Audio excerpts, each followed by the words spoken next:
Yun, update tayo dito sa mga road bike dito sa Tribe Cycle. So road bike na below 14,000 po ang ating i-vlog dito.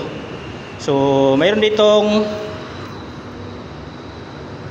Spunker Sagato, alloy 13,000 pesos. Yan. Pizza yung brake shift. Yan, tinidor alloy na po ito. Aerodynamic yung rims. Crankset alloy, Halotech pa. Yan, 2x. Okay. 1, 2, 3, 4, 5, 6, 7, 8, 9, 10. Uy, 2x10 lang setup nito mga loads. 25C ang sukat ng gulong. Yan, seat post alloy. Handlebar stem alloy. Yan. Si Spunker Sagato. Sukat nito 49 cm. Yan, may extra pang mount dito. 4 battle cage tapos naka-internal cabling siya. Glossy. Ayan po si Sagato na Spunker o Spunker Sagato. Next natin tong si Tosik R-Type, 14,000 pesos. Brake shift from Ignite. Alloy na rin po ang tinidor. Aerodynamic yung rims.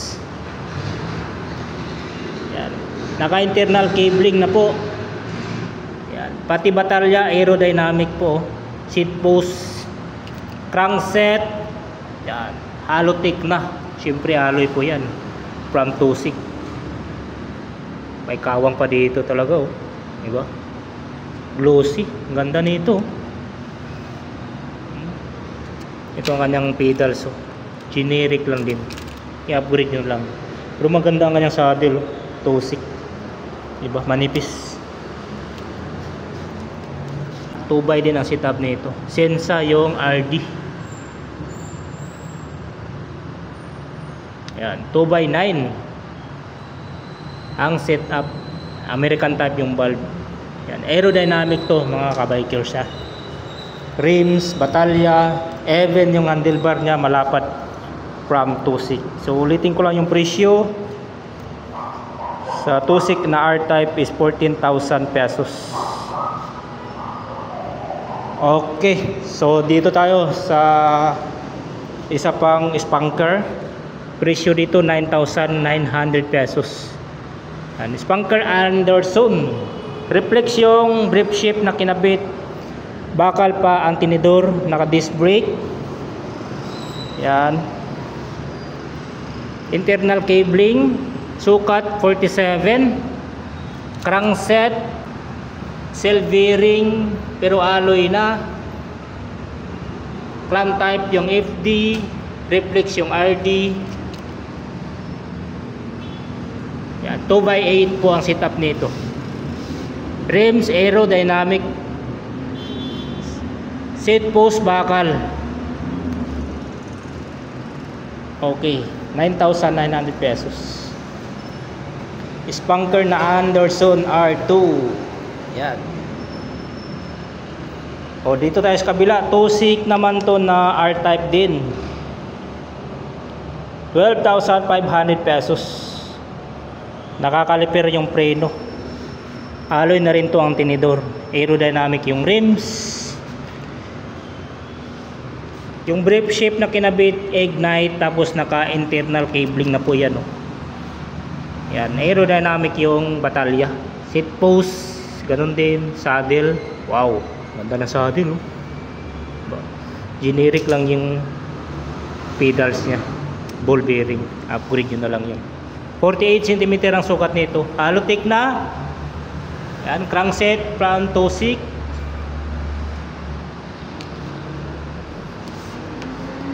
Yan, so lapitan na natin yung RD.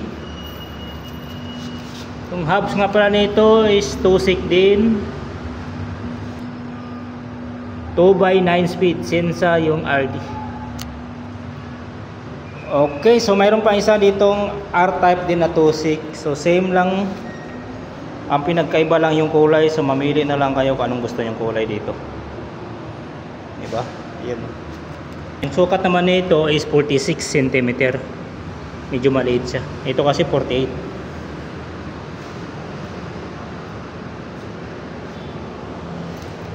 Okay, mamili na lang kayo dyan sa dalawa.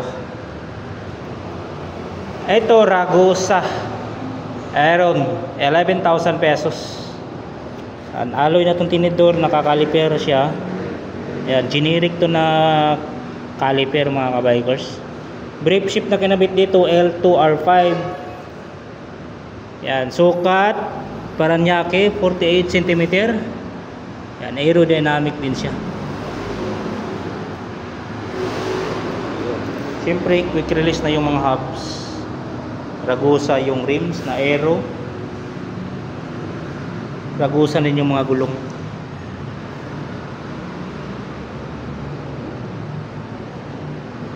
Yan, 2x9 po ang setup nito. Direct mount para yung ano nito, FD.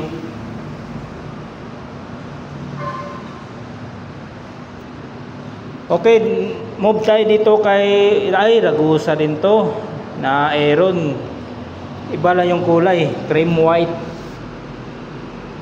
Yun. So mayroon kayong pagpipilian dito sa Ragusa na road bike. Either itong Celeste na kulay o Bianchi or itong cream white. Itong isa, ano ba to? Gravel, 12,800 pesos. May presyo dati 13,000 pesos. Halo yung tinidor niya. Yan. Yung brake shift, ignite, naka-external at saka internal yung kable. Post mount yung caliper sa likod Nga lang yung seat post bakal pa. Yan. Baka trip nyo to, gravel na Jackal, 12,800 pesos.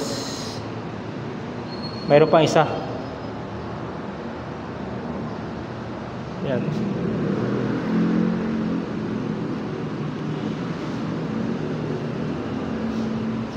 Two by 9 po ang setup nito. May isa pang Trings. Ito naman Trings na Tempo, 10,700 pesos. Dating presyo. Ang bagong presyo niya, 10,500 pesos. Naka disc brake na siya. Nga pala itong Jackal, naka disc brake niya Yan. So si Trings, ayan po, sukat niya 50 cm. Naka thumb shifter lang. Ito, ayan. Tapos quick release na yung mga hubs. Mayroong isa dito, Rush, 12,500 pesos. Rush. Ayan. Siyempre alloy po ito mga lods. Naka brief shift siya from R7 na micro new.